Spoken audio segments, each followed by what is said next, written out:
Now, let's get to Greta Thunberg because we never get tired of pointing out her silliness. Have a look at her tweet when it comes to the shocking situation in the Middle East. She, of course, has gone for some virtue signalling and tweeted, "The world needs to speak up and call for an immediate ceasefire, justice and freedom for Palestinians and all civilians affected." This, in fact, of course, means these people calling for a ceasefire means Israel should just cop 1,400 people killed in the most atrocious circumstances and not hunt down the terrorists who did it. And Israel has responded through an official account saying Hamas doesn't use sustainable materials for their rockets, which have butchered innocent Israelis. The victims of the Hamas massacre could have been your friends. Speak up. Well said. I mean, Greta's talking about, she cries about the people who might be affected by climate change in 100 years. Here are people slaughtered and she doesn't want to stand up for them. The thing that when I saw this unfold, the thing that really struck me about this is that this is a young girl who has done nothing, and I just need to really reiterate this.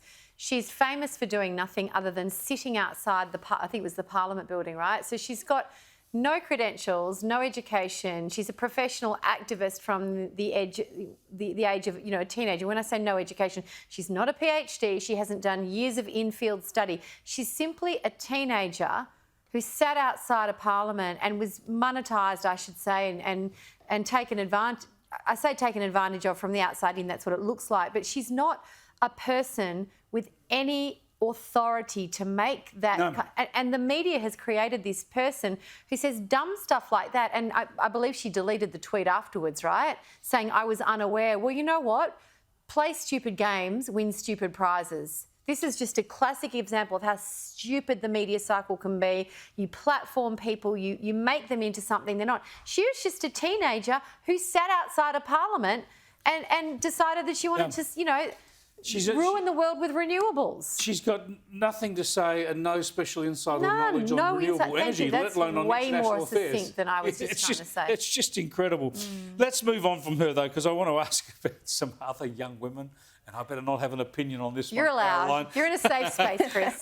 We're hearing that women from the age of 18 now in Australia are increasingly getting what we would call plastic surgery or cosmetic surgery. What is driving this? Is it just because it's freely available, cheap and easy and it's good stuff? Or is everyone trying to be an Instagram influencer?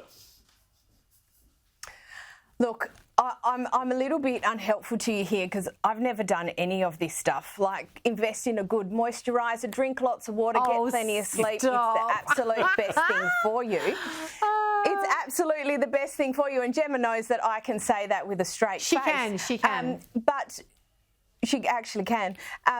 This is actually really quite terrifying. And a lot of these things, like particularly fillers, well, the industry for starters is not regulated in any particular way. So the way that it's advertised, God, who knows?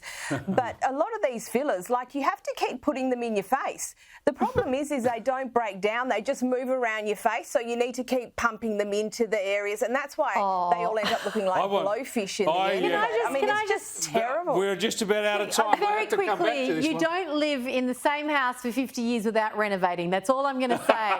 And it's all about the quality of the tradespeople. No shame here. We have got to come back to this topic another time. Thanks for joining us, Caroline. We'll see you Sunday night. And Gemma Tognini. And just for the record, there's been no work done on my dial yet.